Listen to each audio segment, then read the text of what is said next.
When I turn up, you get going.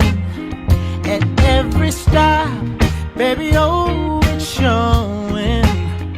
If I should stay, you find a reason to leave. When I'm busy, that's the time you are free. Just tell me, what should I do?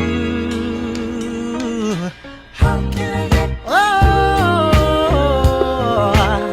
how can I get through? How can I get through?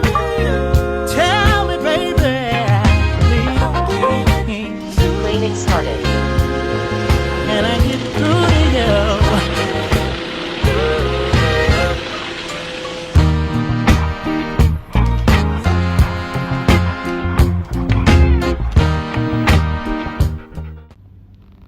Shalom.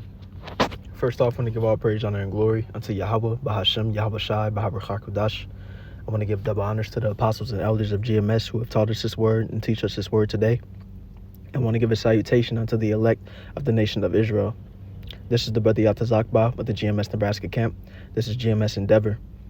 And we're going to be covering this video that I just played. I got from the elder's channel, GMS Watchman. Great videos, very edifying videos. If you aren't subscribed, Baba Shah, go and subscribe to that channel and tune in. And going into the video, we see that there was a sort of like advertisement from Synchron, basically showing off their what they call a brain computer interface, which is essentially the mark. It's essentially an RFID chip.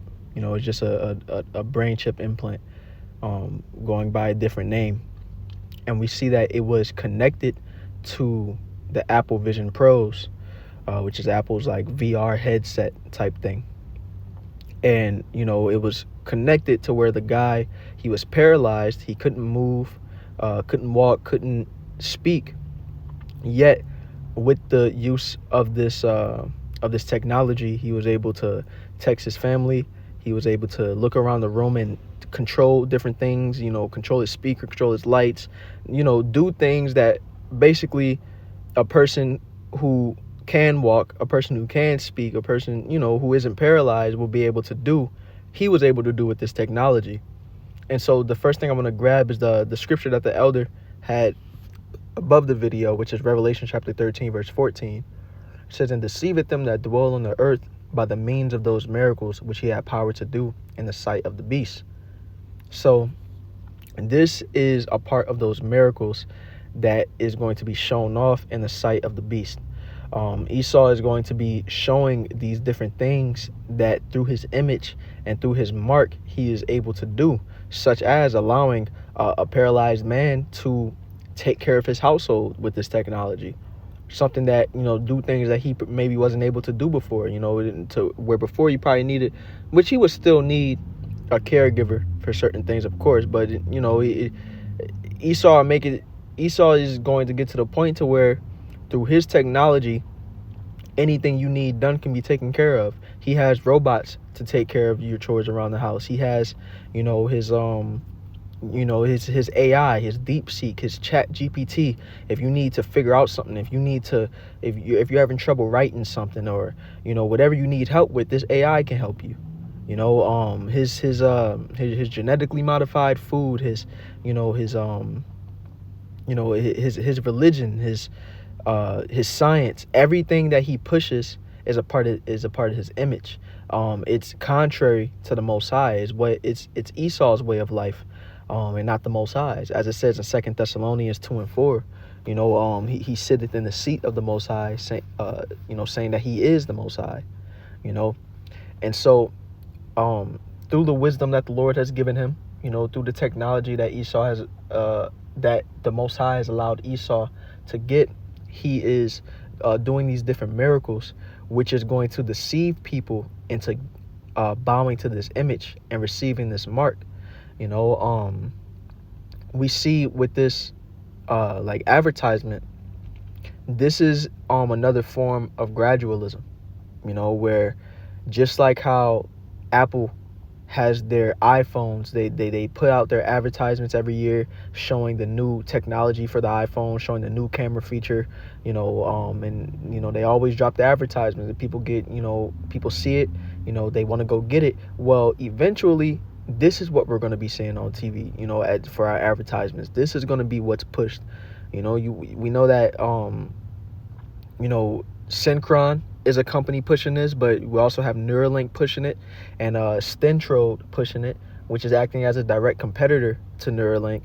And these different companies are going to be pushing this technology, and it's going to do what? It's going to cause people to basically become it's going to become normal to people. It's going to be a thing that is second nature to people. They're going to know that this technology is just a part of life, and this goes hand in hand with the other forms of gradualism we see, such as money being phased out, cards are being phased out, to where now companies are introducing a biometric payment system, to where you use your hand to buy different things, and once it gets to the point of what we read in Revelation 13 and 16, or verse 16 through 17, where it says that no man might buy or sell save he that had the mark. People, it's not going to be weird that people are to other people. It's not going to be weird that you get a chip in your hand and then you can scan your hand over something and pay for it, because people are already doing it biometrically, and that's how gradualism works. And this, what we just watched, is just another form of that.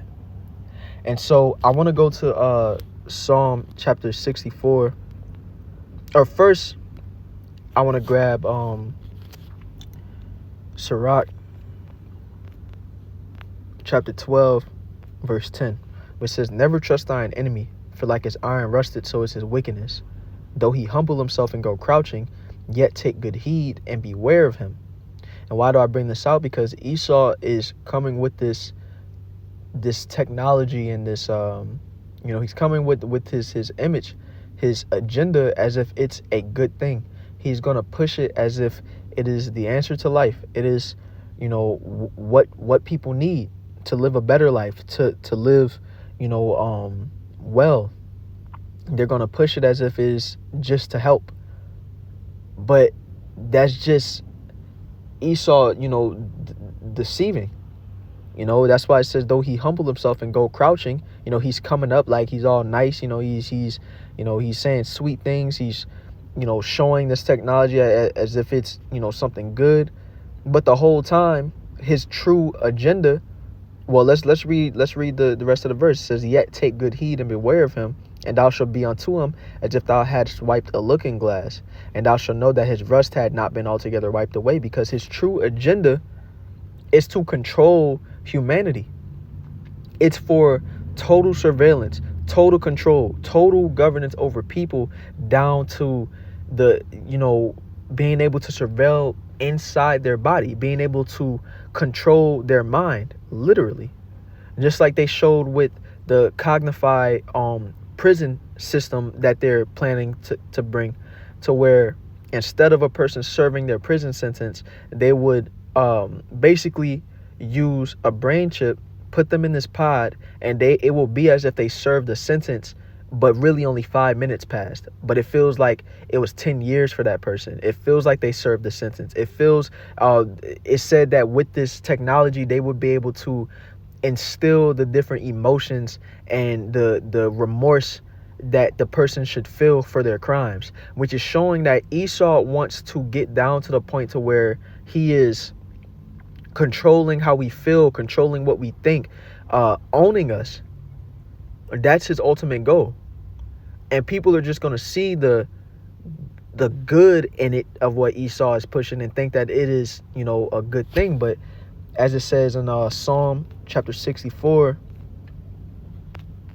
and verse 5, it says, they encourage themselves in an evil manner. They commune of laying snares privily. They say, who shall see them? This is a snare. All this technology that Esau is pushing in the way that he is pushing it, this is a snare against humanity, really. You know, but it says, who shall see them? Well, Yahweh Bahashem Yahweh Shai sees Esau, and he has allowed the elect to see Esau and see his true purpose, his true agenda of what he's doing. And so the elect isn't going to bow the knee to this image. The elect isn't going to bow the knee and receive that mark, you know, because we understand the punishment for it. We understand the, you know, the great disobedience to Yahweh Bahashem Yahweh Shai that would be if we receive that mark, you know. And so we're not going to receive it, you know. And that goes into 1 Peter chapter 4 verse 4, where it says you know, they think it's strange that you run not to the same excess of riot. People are going to, for those of the elect, you know, who don't receive this mark, they're going to be ostracized and pointed out and deemed as evil people. Why? Because this mark is going to be basically seen as something that is, you know, the right thing to do. It is morally upright to receive the mark. That's how it's going to be pushed. It's going to be pushed as if you're evil if you don't get it. You are you're a weirdo. You are, you know, not fit to be around people if you don't want to receive this mark. That is the type of what's the word that's the type of stigma that's going to be out there if you aren't, you know, bowing to Esau's image and his mark. And so, you know, but the elect, that's not going to sway the elect. The elect won't fold, you know, because we know the truth of what's going on with this, you know. So, hey, that's all I wanted to grab with this lesson. You know, Lord's will was edifying. You know, once again, I want to give all praise, honor, and glory unto Yahweh, Bahashem, Yahweh Shai, Baharuch HaKodash. I want to give double honors to the apostles and elders of GMS and a salutation unto the elect.